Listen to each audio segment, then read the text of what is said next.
शीतलहर के चलते इंदौर में सर्दी का प्रकोप लगातार जारी है। शहर में ठंडी हवाओं का असर सब जगह दिखाई देने लगा है। इंदौर का न्यूनतम तापमान की अगर बात करें तो 4 डिग्री के लगभग पहुंच चुका है।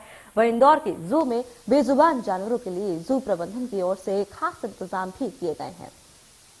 बर्ड को भी रात में काफ़ी दिक्कत होती, ठंड को विशेष प्रजाति के जो बर्ड्स रहते हैं उनको लेके हम लोग एनक्लोजरों को तो पूरी तरह से ढक देते हैं, लेकिन नाइट में जो हीटिंग पैड वगैरह रहते हैं उसके अलावा कुछ बल्ब भी लगा देते हैं हम लोग, ताकि किसी भी तरह का कोल्ड वेव का एक्सपोजर उनकी बॉडी पे सीधे ना आए और किसी तरह का उनको प्रॉब्लम ना हो। तो ये हम एनक्लोजरों को ढकना प्लस बल्ब लगाना उसके अंदर, ताकि हीटिंग का काम करते हैं वो बल्ब, जिससे उनको हीट मिलती रहे। सर, एक आखिरी सवाल, दीज आर वाइल्ड एनिमल्स अपने आप हिसाब से अडेप्ट कर लेते हैं, तो क्या कुछ जानवर ऐसे हैं जो कि इस एनवायरनमेंट को अडेप्ट नहीं कर पाते? नहीं, देखिए ये सब सारी चीज़ें प्रकृति प्रदत्त होती है और जो वाइल्ड में ये लोग रहते हैं तो बहुत सारी चीज़ों को अपने आप मैनेज कर लेते हैं। जैसे लकड़ी के जो शेल बनी रहती है, खोल बनी रहती है, उसके अंदर जमा हो जाते हैं, उसके अंदर चले जाते हैं, तो वहाँ भी अपनी बॉडी का टेम्परेचर मेंटेन करते हैं। कुछ मध्य प्रदेश में शीतलहर का प्रकोप अब भी जारी है और इंदौर शहर में न्यूनतम तापमान तकरीबन 5 डिग्री के आसपास पहुंच रहा है। 5 डिग्री का तापमान होता है, लेकिन जो फील है वो एक्चुअल फील 3 या 4 डिग्री के आसपास की महसूस की जा सकती है।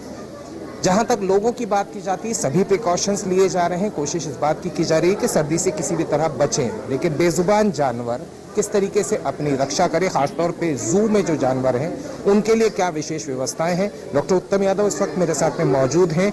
डॉक्टर यादव, बेजुबानों के लिए किस तरीके की व्यवस्थाएं की गई? देखिए, क्लाइमेट को ध्यान में रखते हुए, चूंकि रेप्टाइल्स को लेके हमको थोड़ा सा ज़्यादा सेंसिटिव रहते हैं हम लोग, और ये कोल्ड ब्लडेड एनिमल होने के कारण अपनी बॉडी का टेम्परेचर मेंटेन नहीं कर पाते, इनको आर्टिफिशियल टेम्परेचर देना पड़ता है। और विशेष रूप से ये जो विंटर का सीजन रहता है, इनका हाइबरनेशन का सीजन रहता है, जब बहुत सुसुप्त अवस्था में चले जाते हैं, अपनी बॉडी की सारी एक्टिविटीज़ ऑलमोस्ट जीरो कर देते हैं और केवल रेस्पिरेशन चलता रहता है और इसी कंडीशन में ये पड़े रहते हैं। क्योंकि बॉडी का टेम्परेचर अपना बेसल मेटाबॉलिक रेट है वो मेंटेन करना रहता है, इस कारण ये सब सारी चीज़ें करते ही हैं। अब चूंकि हमारे जू में जब हम लोग ये सारी चीज़ें आर्टिफिशियली उनको सारी चीज़ प्रोवाइड कर देते हैं, जिसमें हीटिंग पैड लगाते हैं, जिसमें 100 वाट के बल्ब लगा देते हैं, उसके साथ में कुछ ब्लोअर लगा देते हैं और बास्किंग के लिए ओपन रूफ हम लोग देते हैं, ताकि सनलाइट का भी एंजॉय कर सकें, क्योंकि सनलाइट रेप्टाइल्स को होना बहुत ज़रूरी होता है, तो वो व्यवस्था भी हम लोगों ने करी। तो ये जो ब्लैंकेट भी लगाते हैं, साथ में ब्लैंकेट के साथ साथ जो हीटिंग पैड और ब्लोअर जो लगाते हैं, उससे हमारी जो रेप्टाइल्स को लेके, जो विंटर को लेके जो प्रॉब्लम होती है, उसको हम लोग काफ़ी हद तक निजात पा लेते हैं और हमारे सारे एनिमल्स कंफर्ट जोन में रहते हैं और किसी तरह की कोई उनको प्रॉब्लम नहीं होती है। डॉक्टर यादव, हम बाहर भी देख लेते हैं कि बाहर की किस तरीके से हम लोगों ने प्रिकॉशन लिए हैं। दूसरे जानवर जो है अपार्ट फ्रॉम रेप्टाइल्स, उनके प्रिकॉशन के लिए क्या किया? देखिए, दूसरा जो अगर सेंसिटिव अगर एनिमल्स है तो उसमें बर्ड जरूर आते हैं, बर्ड्स को लेके भी हम लोग थोड़े से सेंसिटिव